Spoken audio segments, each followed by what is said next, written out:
paz e a graça do Cristo vivo esteja sobre você e sobre sua família. Eu me chamo Gilberto e você se encontra no canal Bíblia e Teologia. E hoje estaremos inaugurando um novo quadro chamado De Olho na Doutrina, pois cremos que é de suma importância o cristão conhecer aquilo que ele crê, conhecer de maneira que esse conhecimento venha permear todas as áreas da sua vida, influenciando suas atitudes e suas escolhas. Pois cremos nas palavras inspiradas do apóstolo Paulo ao seu filho na fé, Timóteo, quando ele diz: tem cuidado de ti e da doutrina. Muitos púlpitos se esqueceram de pregar doutrinas e têm pregado achismo. É por isso que nós achamos muito oportuno no nosso canal abordar doutrinas essenciais da fé cristã. Fique conosco até o final, não se esqueça de deixar o seu like, de compartilhar esse vídeo, se juntando comigo para proclamar a palavra de Deus para a salvação de todo aquele que crê. E sem mais delongas, vamos para a explanação desse estudo.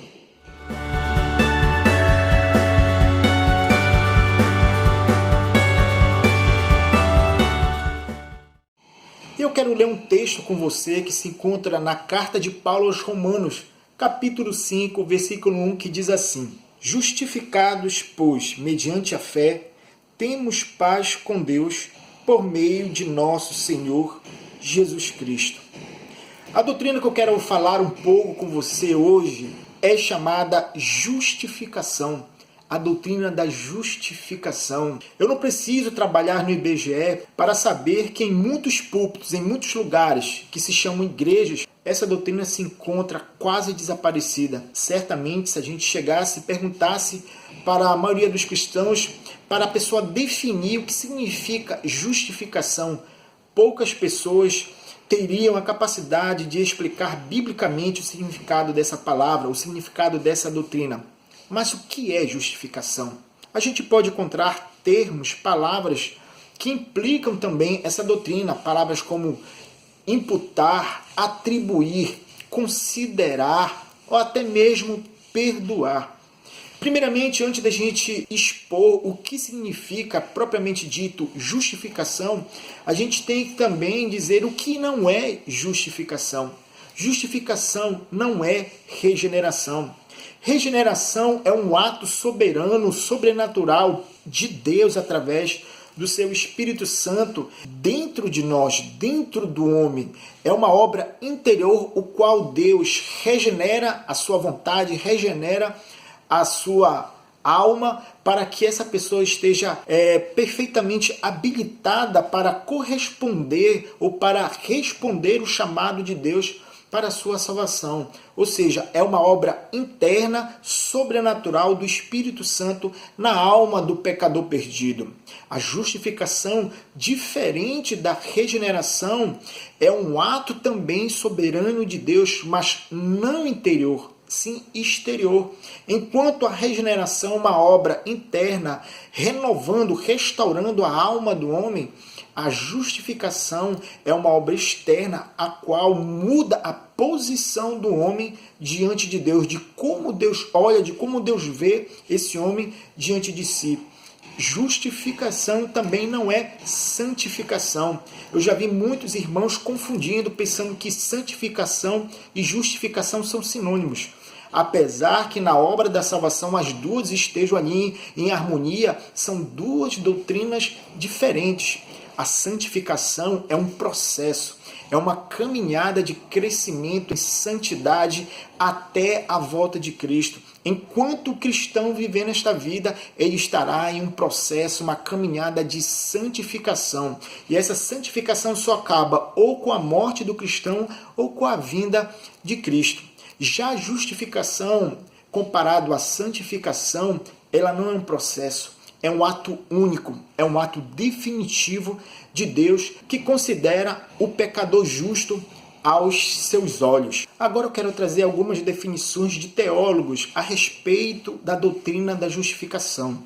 O teólogo Louis Berkhof define a justificação do seguinte modo: é um ato judicial de Deus, no qual ele declara, com base na justiça de Jesus Cristo, que todas as reivindicações da lei são satisfeitas com vista ao pecador. O teólogo Wayne Grudem, na sua teologia sistemática, define justificação do seguinte modo: justificação é um ato instantâneo e legal da parte de Deus, pelo qual considera os nossos pecados perdoados e a justiça de Cristo como pertencente a nós e declara-nos justos diante de Deus. Resumindo essas duas definições desses teólogos, justificação significa que Deus declara, Deus reconhece, Deus, ao olhar para o pecador justificado, vê ele como alguém justo, isento do pecado, em conformidade com todas as exigências da lei. Tanto no Antigo como no Novo Testamento podemos ver a doutrina da justificação. Só que no Antigo Testamento ele está no estado embrionário, ainda está sendo desenvolvido. Veja em Gênesis capítulo 15, no verso 6, quando Deus chama Abraão para fora da tenda e mostra todas as estrelas do céu, dizendo que assim seria a sua descendência. O texto fala sobre a resposta de Abraão diante da promessa de Deus. Ele creu no Senhor e isso lhe foi imputado para justiça. Deus imputou, considerou Abraão justo porque ele creu nas promessas de Deus. Também no Salmo 32, nos escritos de Davi, podemos ver a justificação. O Salmo 32 diz assim: bem-aventurado aquele cuja iniquidade é perdoada, cujo pecado é coberto. Bem-aventurado o homem a quem o Senhor não atribui iniquidade. Podemos ver outra palavra relacionada à justificação. Atribui. Deus não atribui iniquidade, não considera aquela pessoa justificada ímpia. Mas é nos textos do Novo Testamento que o termo, a doutrina justificação é maior desenvolvida, principalmente nos escritos de Paulo. O texto qual nós lemos, justificados, pois, mediante a fé, temos paz com Deus por meio de Jesus Cristo. Nesse único versículo podemos ver toda a doutrina da justificação desenvolvida. Primeiro ele diz, justificados. Vimos ainda há pouco o que significa ser justificado. É ser considerado justo.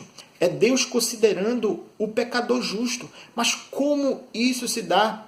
Veja, justificados, pois, mediante a fé.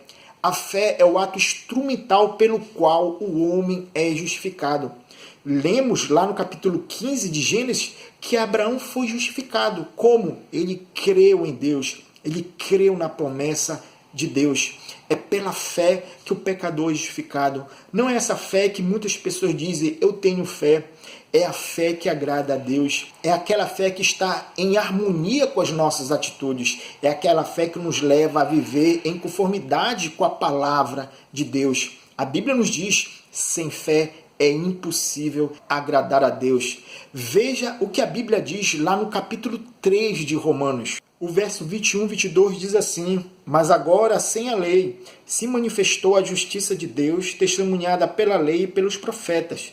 Justiça de Deus mediante a fé em Jesus Cristo, para todos e sobre todos aos que creem, porque não há distinção. A gente vê que é a fé, o instrumento, o meio pelo qual nós somos justificados. Mas o que essa justificação pela fé produz na nossa vida? A Bíblia nos diz no texto que a gente leu no capítulo 5, versículo 1. Justificados, pois, mediante a fé, temos paz com Deus. Depois da queda do homem, depois da queda dos nossos primeiros pais, o homem se encontrava em inimizade com Deus. E é só através da justificação pela fé que o homem encontra paz com Deus da paz. Essa é a maior necessidade do homem, o perdão, a paz de Deus. Depois que o homem é justificado, aquela inimizade é tirada, o homem se torna amigo de Deus, filho de Deus. Gilberto, mas como é que Deus faz isso? A Bíblia nos diz, é por meio do seu Filho, Jesus Cristo. A lei, ela tem duas exigências. A lei é o reflexo do justo e santo caráter de Deus. Ela exige, primeiro, obediência restrita. Segundo, ela exige punição para aqueles que desobedecem, quebram a lei de Deus. Sim, Deus perdoa pecadores, Deus justifica pecadores. Como ele faz isso? A solução para o problema do pecado, da punição, da exigência da lei para a punição, se encontra na pessoa do seu Filho Jesus Cristo. Relembrando o texto qual nós lemos, justificados, pois, mediante a fé, temos paz com Deus por meio de Jesus Cristo. A doutrina da justificação também é a doutrina da imputação. Deus imputou os nossos pecados, os pecados daqueles que creem em Cristo. Quando Cristo vai para aquela cruz e recebe a punição santa, soberana de Deus sobre si, Deus estava imputando em Cristo os nossos pecados. De maneira semelhante, quando nós somos justificados, não pelas nossas obras, não pelos nossos méritos, mas pelos méritos e pela justiça de Cristo. Assim como Deus imputa os nossos pecados em Cristo, Ele também imputa a justiça de Cristo a nós. É por isso que a justificação não é pelos nossos méritos, a justificação não é pelos nossos esforços, a justificação não é por qualquer coisa que podemos fazer diante de Deus. A justificação é unicamente por meio de Jesus Cristo.